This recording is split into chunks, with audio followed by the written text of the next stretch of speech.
ગુજરાતમાં ઠાકોર સમાજે નવા બંધારણ દ્વારા શિક્ષણને પ્રોત્સાહન આપવાનો અને લગ્ન સહિતના સામાજિક પ્રસંગોમાં વધતા ફિઝૂલ ખર્ચને રોકવાનો પ્રયાસ કર્યો છે, જેમાં ખાસ કરીને લગ્નમાં ડીજેના ખર્ચ પર પ્રતિબંધ મૂકીને સમાજને આર્થિક રીતે મજબૂત બનાવવાની દિશામાં કડક નિયમો ઘડવામાં આવ્યા હતા.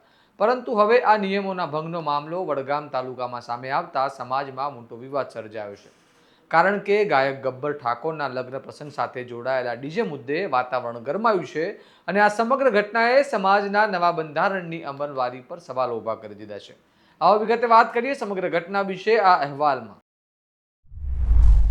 નમસ્કાર, હું ચિરાગ વર્ષાબેન, આપ જોઈ રહ્યા છો સ્વમાન.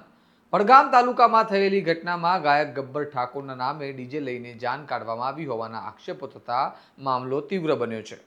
કારણ કે ઠાકોર સમાજના નવા બંધારણમાં સ્પષ્ટ રીતે ડીજે પર પ્રતિબંધ મૂકવામાં આવ્યો છે. ગબ્બર ઠાકોરે વિડીયો મારફતે ખુલાસો કરતા કહ્યું છે કે તેમના ગામમાં આ નિયમ અંગે છૂટ આપવામાં આવી હતી અને તેમણે પોતે ડીજે લઈ જવાનું કર્યું જ નથી.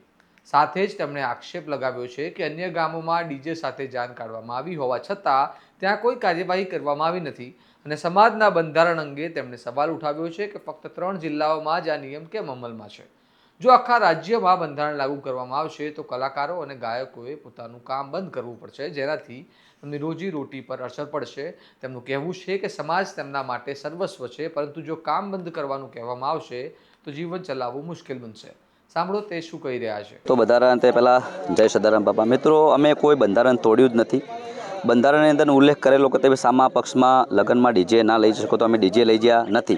અને જો જગ્યાએ અમારા કાકાનો છોકરો છે, અમે ઝોન લઈને ગયા હતા, ત્યાં 2 ઝોનો આવી હતી, તો અમારા ઝોનમાં કોઈ અમે ડીજે લઈ ગયા નહોતા. કારણ કે લખેલું હતું એટલે અમે ડીજે લઈ ગયા નહીં. અને હોમા પક્ષમાંથી ઝોન આવી હતી, 2 ડીજે આવ્યા હતા. અને ઝોન આવી એ બનાસકાંઠામાંથી આવી અને જે ઝોન ગઈ એ પણ બનાસકાંઠામાં જ હતી. તો સમાજનું બંધારણ બધા માટે સરખું હોય. એકલું બંધારણ ગબ્બર ઠાકોર માટે અને અર્જુન ઠાકોર માટે જ કેમ? હાલ બધી જગ્યાએ અમે ઝોન લઈ ગયા હતા, 10 થી 15 જગ્યાએ ડીજે ચાલુ હતું, લાઈવ પ્રોગ્રામ પણ ચાલુ, આખા ગુજરાતમાં ચાલુ. અને પહેલું તો એ કે 3 જિલ્લામાં જ બંધારણ કેમ? આખા ગુજરાતમાં થવું જોઈએ. આખો ઠાકોર સમાજ બહુ મોટો છે, આખા ગુજરાતમાં સમાજ છે, તો બધી જગ્યાએ થવું જોઈએ. અમદાવાદ બાજુના કલોલ બાજુના જે બધી જગ્યાએ આ 3 જિલ્લા છોડીને બધા કલાકારને રોજગારી ધંધા એમના ચાલુ અને અમારા ધંધા કેમ બંધ? તો સમાજ કહે છે કે તમે ગાવાનું હાનિકારક હોય તો અમે ગાવાનું પણ બંધ કરી દઈએ. તો સમાજને એક અમારી અપીલ છે, તો અમારો જે રોજગારી, અમારો ધંધો, અમારા પાછળ જે 100-200 જણાના ઘર હેડે છે એમનું પૂરું કરી આલો, અમારું પૂરું કરી આલો. જે અમારે લોનો ચાલે છે, અમારી જે ગાડીઓ ઉપર બધું, એ અમારે કોક તો ધંધો કરો. અમારા પાસે કોઈ ધંધો નહીં, કોઈ બિઝનેસ નહીં, કરવાનું શું? 4 જાન્યુઆરી બંધારણ બન્યું. એના પહેલા ગામે ગામ તાલુકા વાઇઝ મિટિંગ થઈ, એમાં આગેવાનોને બોલાવ્યા અને એમના સૂચનો લેવામાં આવ્યા. તો આ સૂચનોમાં ગામના આગેવાનોએ તમને કોઈ જાણ કરી, બેઠક કરી? અમારા ગામના આગેવાનો જ્યાં છે એમને ખબર નહીં, પણ એના પછી આવ્યા પછી પણ અમારા ગામમાં કોઈ મિટિંગ કરી નથી કે કોઈ એમને જણાયું નહીં કે કશું કોઈ વાત જ નહીં થઈ. અને અમારા કાકાના છોકરાના લગ્ન હતા. અમારા કાકાએ ગામ ભેળું કરવાનું 5 થી 6 દિવસ મહેનત કરી, ગામમાં બધી ફરી ફરીને કીધું આગેવાનને કે તમે આવો, આપણે શું નિર્ણય લેવો છે, શું કરવું છે, પણ ગામવાળાને કોઈ ભેળા થયા નહીં. અને જે 5 જણા જ્યાં હતા મિટિંગમાં એમને અમને ફોન કરીને કહી દીધું કે તમે ત્યાં ડીજે વગાડો.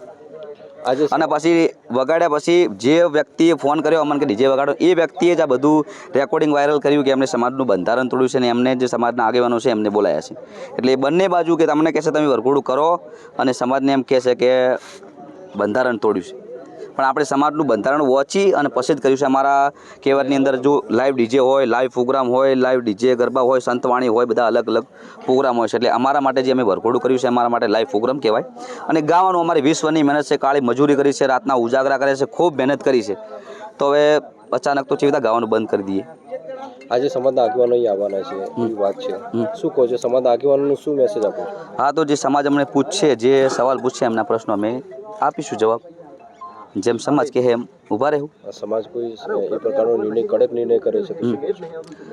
કડક નિર્ણય કરે તો આપણે તો પહેલાં બંધારણ તોડ્યું નહીં, અને જેમ સમાજ કહે એમ સમાજ ઊભા રહેવું. કારણ કે આજના દિવસ સુધી સમાજ વિરોધ કદી જ્યાં નહીં, અને સમાજ વિરોધ જવાનું નહીં. સમાજ આપણો માને બાપ છે, જેમ સમાજ કહે એમ કરશું. આ સમગ્ર મામલે ઝઘડિયા ગામના પૂર્વ સરપંચે પણ પોતાની પ્રતિક્રિયા આપી છે અને જણાવ્યું છે કે સમાજના નવા બંધારણની કોઈ લિખિત પ્રતિ તેમને મળી નથી, જેના કારણે અજાણતામાં ભૂલ થઈ હોવાનું તેઓ કહે છે અને સમાજે જે નિર્ણય લેશે તે સ્વીકારવા તેઓ તૈયાર છે તેવું તેમનું કહેવું છે. નિયમો સ્પષ્ટ માર્ગદર્શન મળે તો ભવિષ્યમાં આવી સ્થિતિ ઊભી ન થાય.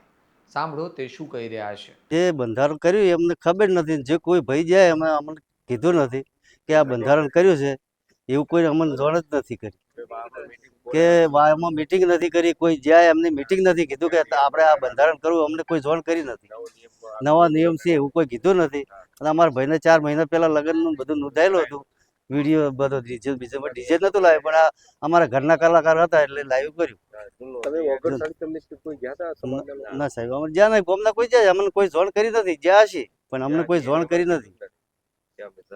અમે જ્યાં સાહેબ સમાજને તો સાહેબ બીજું તો કોઈ કહેવા નહીં. સમાજ આવે છે તો અમે જાશું. અમારા ખેતરમાં અમે બધવાય આલ્યું છે, અમે જાશું. અમે શું કાંતા, અમે સાચા માણસો. આ ઘટનાએ ફરી એકવાર સમાજના નવા બંધારણની અમલવારી અને તેની વ્યાપકતા પર મોટો પ્રશ્ન ઊભો કર્યો છે.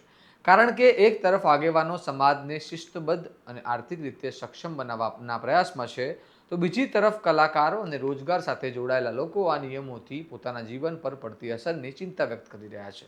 હવે જોવાનું એ રહેશે કે ઠાકોર સમાજના આગેવાનો આ મામલે કોઈ નિયમોમાં ફેરફાર કરે છે કે ગબ્બર ઠાકોર સામે સામાજિક કાર્યવાહી કરે છે, અને આ બંધારણ આખા રાજ્યમાં સમાન રીતે અમલમાં આવે છે કે નહીં એ પણ જોવાનું રહ્યું. તમારું આ મામલે શું મંતવ્ય છે તે અમને કમેન્ટ બોક્સમાં જરૂર જણાવો. સ્વમાનની ચેનલને સબસ્ક્રાઇબ કરવાનું ભૂલતા નહીં. આ વિડીયોને વધુમાં વધુ શેર કરો અને જોતા રહો સ્વમાન. નમસ્કાર.